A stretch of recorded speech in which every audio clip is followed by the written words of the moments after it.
अब बेटा, एक्चुअली हुआ ये, जब रे ब्रैडबेरी ने ये कहानी लिखी थी द पेडेस्ट्रियन, उस जमाने में टीवी नया नया आया था, मतलब इन्वेंट हुआ था, और लोगों के घरों में टीवी पहुंचना शुरू हुआ था।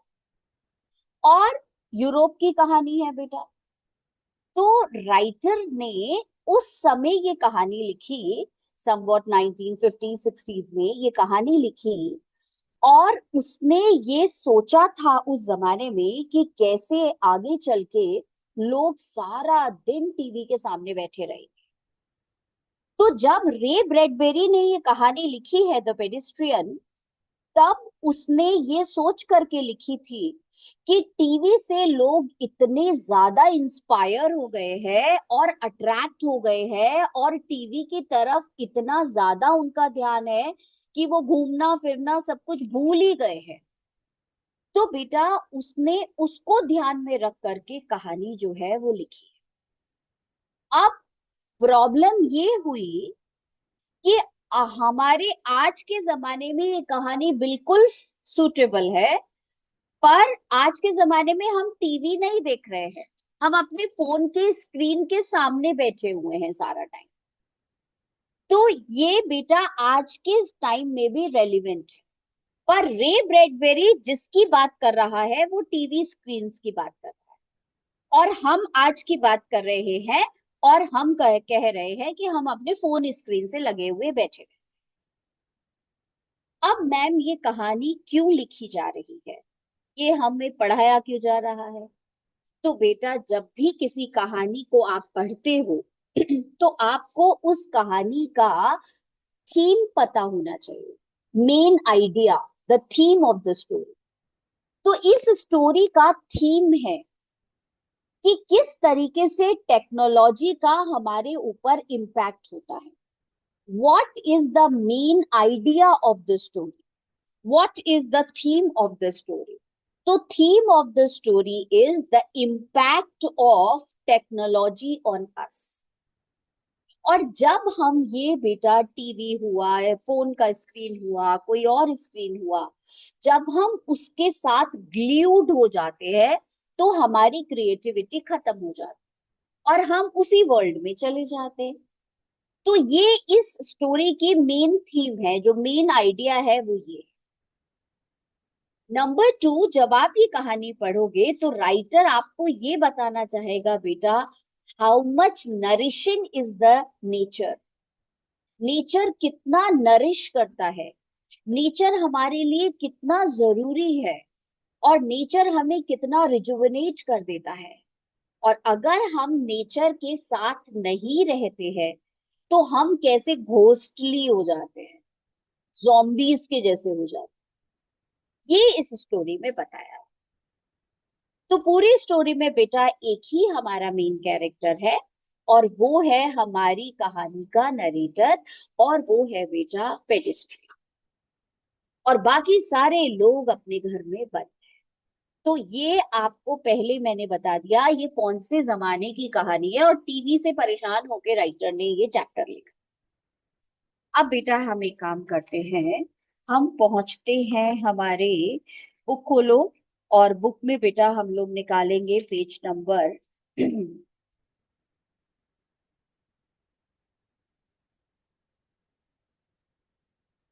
159।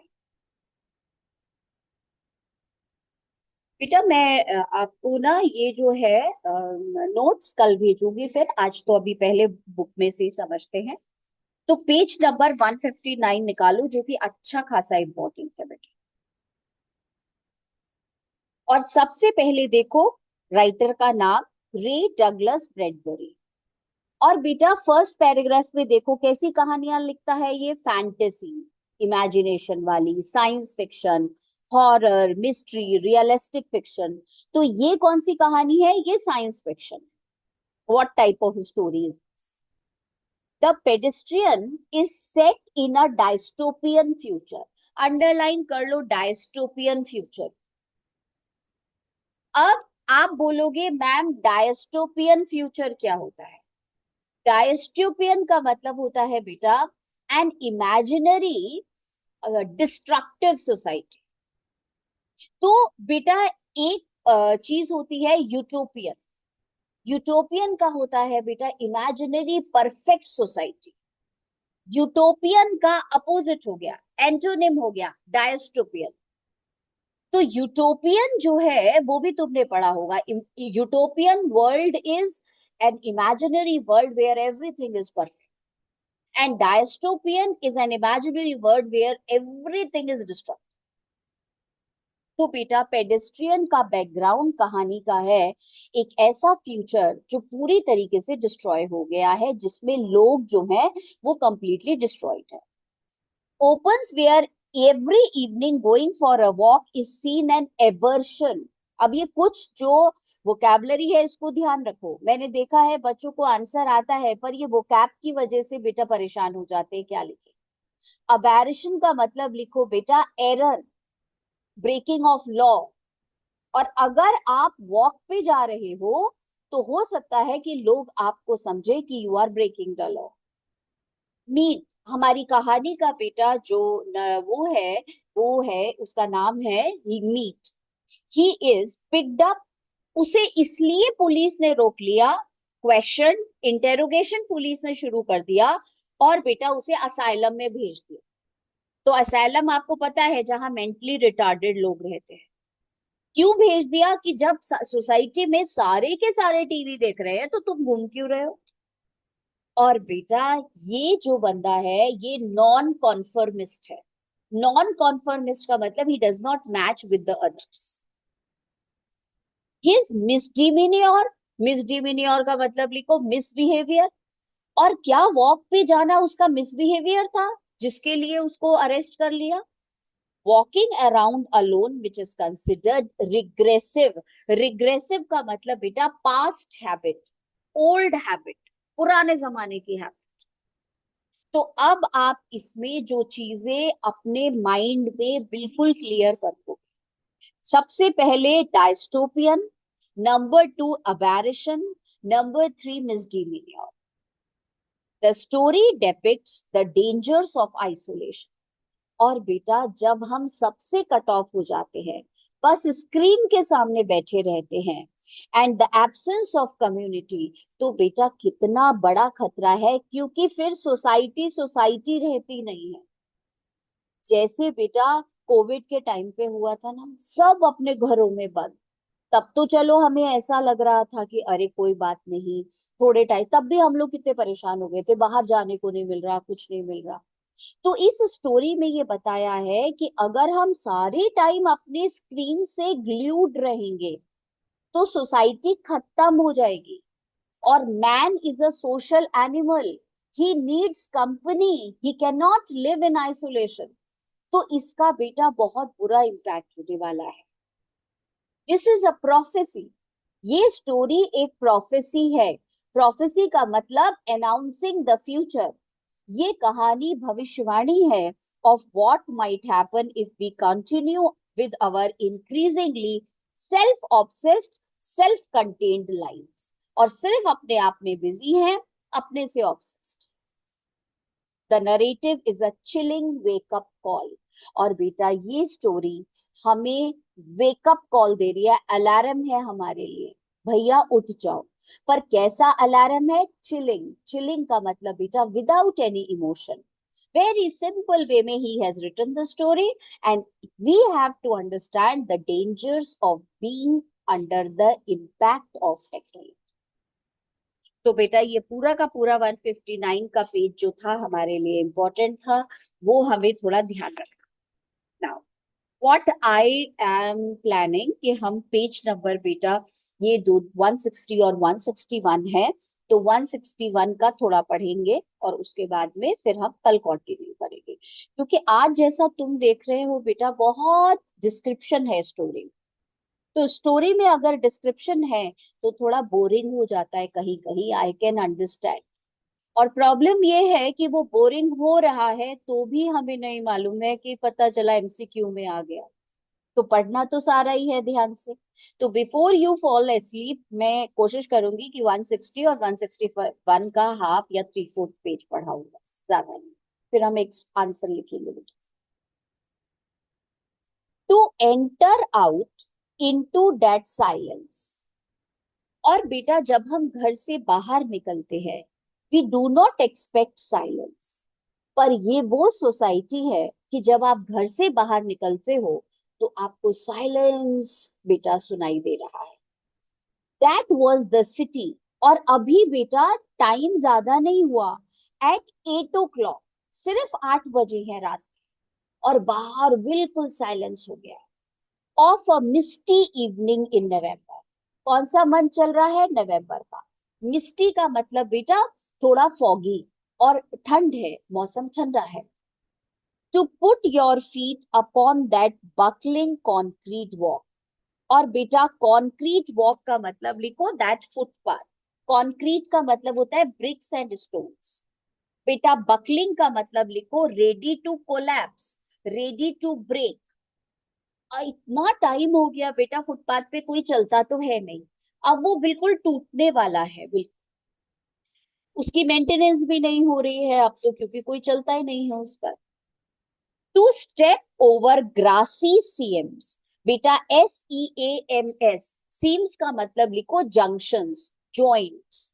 और तुम्हें पता है बेटा, अगर पत्थर के ऊपर अगर कोई उसके ऊपर चल नहीं रहा है तो घास उगाती है बीच बीच में से। तो कंक्रीट का फुटपाथ है, उसमें से घास निकल रही है, घास ज्वाइन हो रही है, that shows that hardly anyone walks over there. And make your way, hands in pockets, through the silences. That was what Mr. Leonard Mead most dearly loved to। बेटा लियोनार्ड मीड, जो कि हमारी story का central character है, pedestrian है, ये बंदा nature lover है, and he loves to walk. He would stand upon the corner of an intersection. और बेटा बिल्कुल जाकर के एक चौराहे पे खड़ा हो जाता है, इंटरसेक्शन पे, जहां से रोड्स अलग अलग डायरेक्शन में जा रही हैं। And peer down, peer down का मतलब look down at long moonlit avenues. Avenues का मतलब लिखो बेटा ब्रॉड स्ट्रीट्स। और वो खड़ा हो गया, and he is looking straight, बेटा एवेन्यूज को देख रहा है, हर डायरेक्शन में जो वाइड स्ट्रीट्स है उन्हें देख रहा है। मैम क्यों देख रहा है? बेटा of side walk in 4 directions, deciding, ये डिसाइड करने के लिए विच वे टू गो, आज कौन से रास्ते पे वॉक के लिए जाओ। But it really made no difference, पर वो किसी भी डायरेक्शन में वॉक को जा सकता है। He was alone in this world of AD 2053। तो बेटा ज्यादा टाइम नहीं है, वही हम भी अभी 2024 में तो पहुंच ही गए हैं। तो बेटा 2053 की कहानी है। तो वो बेटा रात हो रही है, 8 बजे, पूरा मून निकल रहा है बढ़िया तरीका का, वाइड स्ट्रीट्स पे शाइनिंग है, और वो सोच रहा है मैं कौन से डायरेक्शन में जाऊं। और एज गुड एज अलोन, बेटा हमेशा अकेला रहता है, तो बढ़िया किसी भी डायरेक्शन में निकल जाओ। And with the final decision made, थोड़ी देर सोचा, फिर उसने डिसाइड किया, अ पाथ सिलेक्टेड, उसने बेटा सिलेक्ट कर लिया, आज मैं इस रोड पे वॉक पे जाऊंगा। He would STRIDE of. बेटा स्ट्राइड ऑफ का मतलब लिखो बिग स्टेप्स, लॉन्ग स्टेप्स, बड़े बड़े कदम लेता हुआ जा रहा है। और बेटा बड़े बड़े कदम क्यों ले रहा है? क्योंकि स्ट्रीट बिल्कुल, path is empty, sending patterns of frosty air before him like the smoke of a cigar। और बेटा थोड़ा फॉगी हो रहा है, ठंडा है मौसम, और जब वो चल रहा है तो बेटा ब्रीदिंग की वजह से वो जो है स्मोक निकल रहा है, ऐसा लग रहा है जैसे वो सिगार स्मोक कर रहा। Sometimes he would walk for hours. कई बार बेटा लीड जो है, मीट जो है, वो जाकर के इतना सारा घंटों घूमता रहता था। एंड माइल्स, और खूब दूर दूर तक वॉक करता था, नेचर लवर है। And return only at midnight to his house. 8 बजे का निकला हुआ रात को 12 बजे घर पहुंचता। And on his way he would see the cottages and homes. और बेटा इतनी देर वो घूमता था, कहीं भी कोई भी पर्सन सड़क पर नहीं होता था।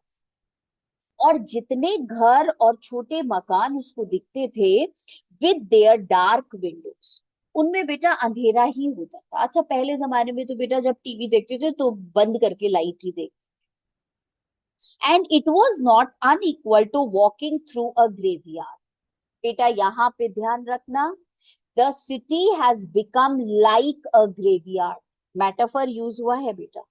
ऐसा लगता था कि ये शहर नहीं ग्रेवयार्ड है। ग्रेवयार्ड में डेड बॉडीज रहती हैं बेटा, वैसे ही इस शहर में डेड बॉडीज हैं, क्योंकि कोई बात करता हुआ बोलता हुआ बाहर आता जाता तो दिखता ही नहीं है। Where only the faintest glimmer, glimmer का मतलब shine of firefly light appeared in flickers। बेटा फ्लिकर का मतलब going on and off, पर हल्की सी रोशनी कभी बेटा ऐसे ऐसे दिखाई देगी। अब इसका क्या मतलब है वो भी सुन। जब हम स्क्रीन पर बेटा देख रहे होते हैं कोई चीज, तो स्क्रीन की जो लाइट है वो थोड़ी थोड़ी सी दिखाई देती है, तो बेटा ये उस लाइट की बात कर रहा है। तो वो घूम ऐसे वॉक करता है और घरों में देखता है बेटा, तो हल्की हल्की लाइट बस ऐसे फ्लिकर करती हुई दिखाई देती है जो स्क्रीन में से निकल रही है, TV screen. Behind the Windows sudden बेटा ग्रे फैंटॉम्स, यहाँ पे मेटाफर यूज हुआ है। ग्रे फैंटॉम्स, फैंटॉम्स का मतलब लिखो घोस्ट, ग्रे का मतलब डार्क, और लोग बेटा अंदर बैठे हुए ऐसे लगते थे जैसे भूत बैठे हुए। भूत बिल्कुल ऐसे बेटा एक ही पोजीशन में बैठा होता है ना, वैसे तो जब हम स्क्रीन देखते हैं हम ऐसे बैठ के देख रहे होते। seemed to manifest upon inner room walls। Manifest का मतलब शैडो बेटा उनकी फॉल होती है, तो टीवी के लाइट में वो लोगों की बैठी हुई बेटा विंडोज के ऊपर दीवारों के ऊपर उनकी शैडो रिफ्लेक्ट भी हो रही है। Where a curtain was still undrawn, undrawn का मतलब नॉट कवर्ड, तो कर्टेन जो है वो हल्का सा बेटा खुला हुआ है, उसमें से हल्की हल्की लाइट दिखाई दे रही है और लोग टीवी के सामने भूत के जैसे बैठे हुए हैं ऐसा लग रहा है, बिना हिले डुले। मतलब बेटा कितनी फ्राइटनिंग इसने पिक्चर क्रिएट करी है। अगेंस्ट द नाइट, और देयर वर विस्परिंग्स। अच्छा, कभी कभी बेटा आवाज भी सुनाई देती थी थोड़ी थोड़ी, तो थोड़ी थोड़ी आवाज कैसे सुनाई देती थी, वो स्क्रीन में से जो आ रही है। and murmurs where a window in a tomb-like building was still open। tomb-like को भी अंडरलाइन करो। इसी वाले इस पैराग्राफ में थ्री इमेजरी यूज हो गई, थ्री मेटाफर यूज हो। ग्रेवयार्ड शहर है बेटा, और फिर घोस्ट के जैसे लोग हैं, और जो बिल्डिंग्स की बिल्डिंग्स है वो टूम लाइक है। जैसे बेटा मकबरा होता है ना किसी की ग्रेव, उसके ऊपर हम स्ट्रक्चर क्रिएट कर देते हैं, अंदर साइलेंस, कोई मूवमेंट नहीं होगा, कोई कुछ ऐसा वाला। Mister Leonard Mead would pause. अब बेटा वो सड़क पे चलते चलते कभी कभी पॉज करता है, ही स्टॉप्स। कॉक हिज हेड, बेटा कॉक का मतलब हो गया turn in particular direction. Listen, सुनता है अंदर स्क्रीन में से क्या आवाज आ रही है घरों में से। लुक एंड मार्च ऑन, और फिर आगे चल देता है। His feet making no noise, और बेटा खास ध्यान रखता है कि उसके पैरों से आवाज नहीं होनी चाहिए, क्योंकि ये आवाज बेटा बहुत डिस्टर्ब कर देती थी घर वाले लोगों को भी, जो टीवी देखने में मस्त होते थे। उनको लगता था बाहर किसकी आवाज आ रही है चलने की, हाउ मच डिस्टर्बेंस। और बेटा जो डॉग्स हैं उनको भी आदत पड़ गई है, स्ट्रे डॉग्स को भी, पेट डॉग्स को भी, कि कोई वॉक नहीं करेगा, तो वो पैरों की आवाज सुन के भौंकना शुरू कर देते। अब बेटा देखो, his feet making no noise on the lumpy walk, lumpy walk is that uneven. For long he had wisely changed to sneakers. और बेटा कई टाइम से तो अब हमारा ये जो पेडेस्ट्रियन है ये स्नीकर्स पहनता है। बेटा स्नीकर्स का मतलब वो soft soft shoes. When strolling का मतलब walking at night, because the dogs in intermittent squads, squads मतलब ग्रुप। बेटा स्ट्रे डॉग्स एक साथ इकट्ठे हो जाते थे। इंटरमिटेंट का मतलब बेटा stopping and then barking, stopping and then barking, थोड़ी थोड़ी देर के बाद भौंकते थे इसके ऊपर। वुड पैरेलल हिज जर्नी, और इसके पीछे पीछे बेटा चलना शुरू कर देते थे भौंकते हुए। डॉग्स की आदत होती है ना कि मतलब क्या कर रहे हो तुम यहाँ। विद बार्किंग इफ ही वोर हार्ड हील्स, अगर बेटा हार्ड हील्स पहन के जाता तो ज्यादा ठक ठक की आवाज होती थी, डॉग्स इसको बेटा भौंकते थे, इसके पीछे पीछे जाते थे। And lights might click on, और बेटा लो इसकी आवाज पैरों की, डॉग्स की बार्किंग की आवाज घर के लोगों को बड़ा गुस्सा आता था। वो बेटा लाइट ऑन करके देखते थे कौन है जो इतना डिस्टर्ब कर रहा है। And faces appear and an entire street be startled, startled मतलब surprised by the passing of a lone figure, अकेला आदमी चल रहा है, ऐसे क्यों, इन द अर्ली नवंबर। इसलिए बेटा इसने बंद कर दिया है हार्ड हील्स पहनना, ये स्नीकर्स पहनता है ताकि कोई आवाज ना हो। Neither the dogs should be disturb nor the बेटा people of the city should be disturb. आज क्या हुआ, on this particular evening he began his journey in a westerly direction, बेटा वेस्ट डायरेक्शन में जा रहा है, टुवर्ड द हिडन सी, और बेटा समुद्र किनारे घूमने जा रहा है। तो मैम समुद्र को हिडन क्यों लिखा हुआ है, बिल्डिंग्स है बेटा, बिल्डिंग्स को क्रॉस करके तब समुद्र दिखाई दे। There was a good crystal frost, बेटा क्रिस्टल फ्रॉस्ट का मतलब लिखो low temperature in the air, it cut the nose, और बेटा इतनी ठंडी हवा है, ठंडा टेम्परेचर है कि पूरा ऐसा नोज में भी दर्द हो रहा है। मेड द लंग्स ब्लेज, और बेटा चलने की वजह से लंग्स में बर्निंग सी हो रही है। Like a Christmas tree inside, बेटा सिमली यूज हुई है, और यहाँ पे इसका मतलब लिखो, बाहर का एटमॉस्फेयर कोल्ड है, कोल्ड का मतलब बेटा नो फीलिंग्स, और वॉक करते समय उसे अंदर ऐसे लग रहा है जैसे बेटा ही इज सो जॉयफुल, जैसे क्रिसमस ट्री को देख के लगता है। तो बेटा दोनों में डिफरेंस बताया है। The city is like graveyard, no feelings, and inside when he is walking in the nature, तो नेचर का जो इम्पैक्ट आ रहा है वो इतना फेस्टिव मूड क्रिएट कर रहा है जैसा क्रिसमस। अब बेटा वो कहते हैं you could feel the cold cold light going on and off, all the branches filled with invisible snow, और बेटा धीरे धीरे धीरे जो है वो ऐसा लग रहा था कि स्नो बेटा थोड़ी थोड़ी गिरना शुरू हो गई है, पर अभी इनविजिबल है, पर टेम्परेचर बहुत। He listened to the faint push of his soft shoes, अपने जूतों की हल्की सी आवाज आ रही है, फेंट का मतलब very slight, through autumn leaves with satisfaction, बेटा ऑटम सीजन है, नवंबर में वो पत्ते चेंज करके कलर अपना गिरना शुरू हो जाते हैं। And whistled a cold quiet whistle, और बेटा वो आराम से धीरे धीरे सीटी बजा रहा है, he is feeling so nice, मतलब he is so happy. Between his teeth occasionally picking up a leaf, और कभी कभी बेटा पत्ती उठाता है, he is a nature lover, याद रखना। as he passed, examining its skeletal pattern, बेटा skeletal pattern का मतलब a design of the outline, in the infrequent lamplights as he went on, smelling its rusty smell, और बेटा उसकी smell को करता है, वो बेटा रस्टी स्मेल का मतलब दस जो हमारे बिल्कुल जो लैम्प लाइट्स हैं बेटा, इनफ्रीक्वेंट लैम्प लाइट्स जो कि बिल्कुल खाली वैसी पड़ी रहती हैं, जंग लग गया है जिसमें, उसको स्मेल कर रहा है, उसको नेचर बहुत अच्छा लग रहा है, पत्ती को स्मेल कर रहा है आराम से। और बेटा फिर इतना खुश हो जाता है, बाहर खड़े होके घर के लोगों से बात कर रहा है, धीरे धीरे, ऐसा नहीं तेज तेज नहीं, धीरे धीरे, क्योंकि man is a social animal, he wants to talk. तो बेटा बात करता है, hello in there, he whispered to every house on every side as he moved. What is up tonight on Channel 4, Channel 7, Channel 9? Where are the cowboys rushing, कोई serial में बेटा cowboys जो है, वो काउबॉयज आपको पता है ना, जो उसमें फार्मर्स के बेटा लोग होते हैं, तो फार्मर्स कहाँ जा रहे हैं भाई, टीवी में क्या दिखाया है। And do I see the United States cavalry, cavalry बेटा जो आर्मी है, over the next hill to the rescue. ओहो ये कौन सा सीरियल आ रहा है जिसमें यूएस की नेवी बचाने के लिए जा रही है किसी को, ऐसे धीरे धीरे बोलता है। The street was silent and long and empty, with only his shadow moving like the shadow of a hawk in mid-country. Underline करो, वेरी इंपॉर्टेंट लिखो बेटा, यहाँ पर इन्होंने फिर एक सिमिली कंपेयर यूज करी है। Mead is compare to a hawk, और बेटा हॉक कैसा होता है, इंडिपेंडेंट, फ्री, तो बेटा ऐसा ही पूरे शहर में ये फ्री है, कॉन्फिडेंटली बेटा वॉक कर रहा है। इफ ही क्लोज, अब ये बहुत डिफिकल्ट पैराग्राफ है, इसको ध्यान से सुनो। और बेटा अगर थोड़ी देर के लिए पेडिस्ट्रियन अपनी आंखें बंद करके खड़ा हो जाएगा, तो ऐसा लगेगा जैसे बेटा वो किसी डेजर्ट में खड़ा है, ऐसा नहीं लगेगा कि वो किसी सिटी में खड़ा है, क्योंकि इतना ज्यादा लोनली एटमॉस्फेयर है।